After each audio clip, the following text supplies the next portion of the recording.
हामी hydrogens powered इन्जिन्सको बारेमा complete सरल भाषामा जान्नेछौँ। कुन प्रकारको हाइड्रोजन्स यसमा युज गरिन्छ, हाइड्रोजन्स पावर्ड इन्जिन्स कति प्रकारको हुन्छ, एडभान्टेज डिसएडभान्टेज कम्प्लिट सरल भाषामा जान्नेछौँ। So hello everyone, welcome to SD Infotech. Hydrogens powered engines बुझ्नुभन्दा अगाडि हाइड्रोजन्स के हो सरल भाषामा बुझौँ। हाइड्रोजन्स एकदमै क्लिनेस्ट एलिमेन्ट हो यस युनिभर्समा हामीले पाउँछौँ र हाइड्रोजन सिम्पली पिउने पानी हामीले युज गर्छौँ।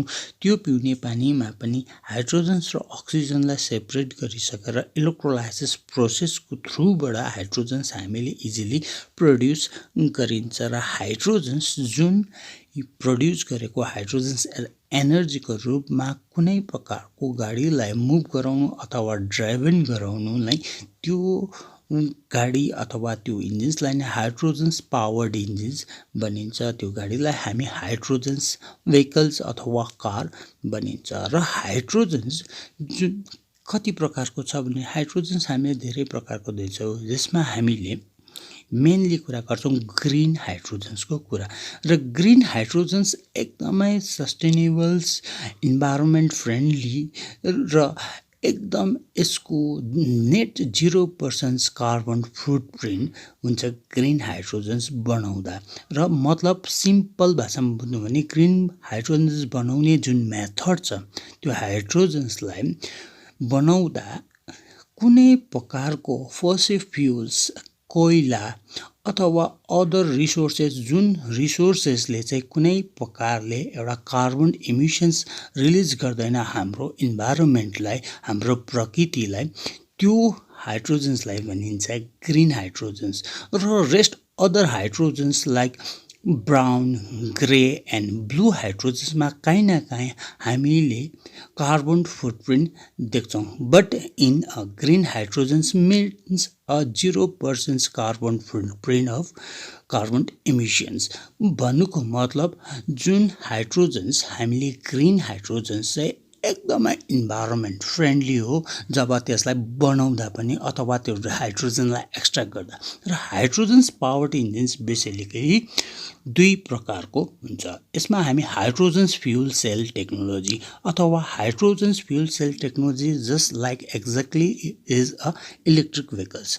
अब यो कसरी काम गर्छ भने चाहिँ यो इन्जिन्समा जुन दुईवटा सिलिन्डरमा हाइड्रोजन्स एज अ ग्यासियसको फर्ममा हामी हाइड्रोजन्स स्टोर गरिन्छ।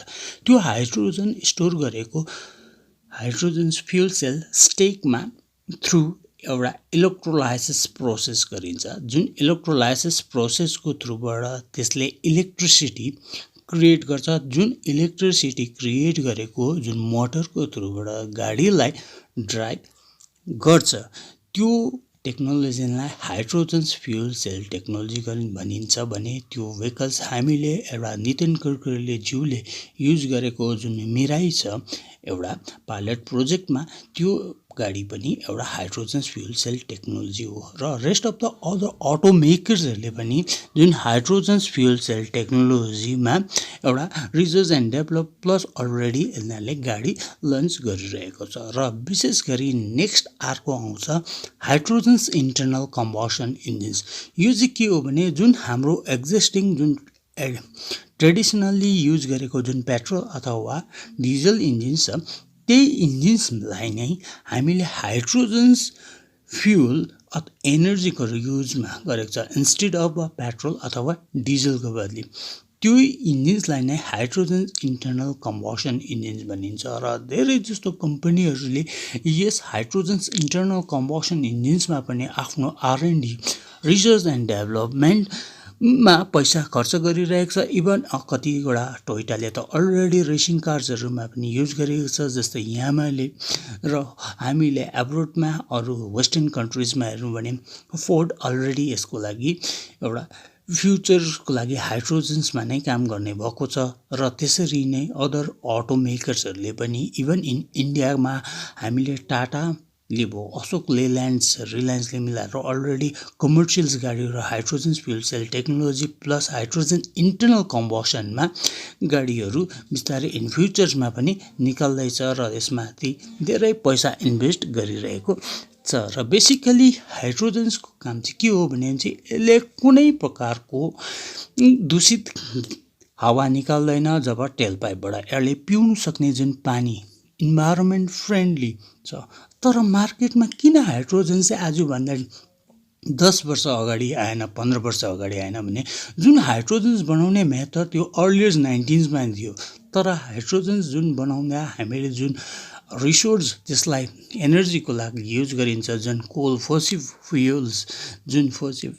फ्युल्सहरू त्यसले काहीँ न काहीँ त्यो हाइड्रोजन्सलाई एउटा अलिकति के गर्थ्यो भने इमिसन्स त क्रिएट हुन्थ्यो, मतलब कार्बन डाइअक्साइड निकाल्थ्यो। तर अब त्यो इन्फ्रास्ट्रक्चर पनि रेडी थिएन र फेरि वेदर कन्डिसन्स अहिले अनसर्टिनिटी अफ वेदर कन्डिसन्स हामीले देख्यौँ, क्लाइमेट चेन्ज देख्यौँ। हाम्रो प्रकृतिलाई एकदमै बचाएर राख्नुको लागि हो भने हरेक सिस्टममा चेन्जेस आएको छ र यो चेन्जेस इन फ्युचरमा विदिन 10-12 इयर्सभित्रमा यो हामी अभियसली हाइड्रोजन्स एज अ फ्युलको रूपमा युज गरेको देखिन्छौँ। अहिले इन्फ्रास्ट्रक्चर रेडी छैन कतिवटा, तर धेरै यो हाइड्रोजन्सको एउटा प्रोडक्सन्स एन्ड डिस्ट्रिब्युसन्स प्लस इन्फ्रास्ट्रक्चर्स पनि विदिन 10 इयर्सभित्रमा हामीले स्विच अन गरिन्छौँ र गभर्मेन्टले अलरेडी यसलाई धेरै इम्फासिस गरेर हरेक गभर्मेन्ट्सले हाइड्रोजन्समाथि रिसर्च पनि गरिरहेको छ, इन्भेस्ट पनि गरिरहेको छ यसमाथि। र त्यसरी नै हाइड्रोजन्स फ्युल सेल टेक्नोलोजी हो भने electric vehicles is already here.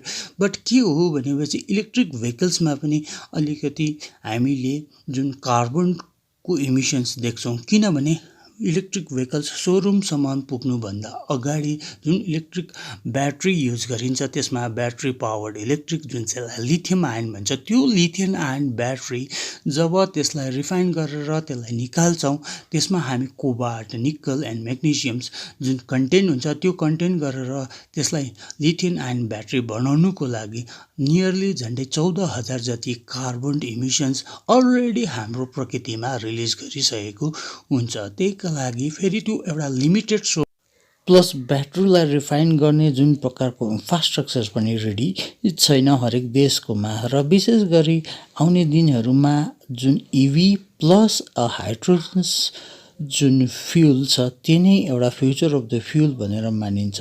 हो, हाइड्रोजन्स फ्युल एकदमै सस्टेनेबल इन्भाइरोमेन्ट फ्रेन्डली भएको कारणले गर्दा हाइड्रोजन फ्युलको कतिवटा इन्फ्रास्ट्रक्चरहरू रेडी छैन, जुन चाहिँ प्रोडक्सन एन्ड डिस्ट्रिब्युसन्स कतिवटा सेफ्टिजको इस्युजहरू छ, स्टोर गर्ने इस्युजहरू छ, त्यो विदिन 5 and 10 इयर्सभित्रमा त्यो इन्फ्रास्ट्रक्चर रेडी हुन्छ।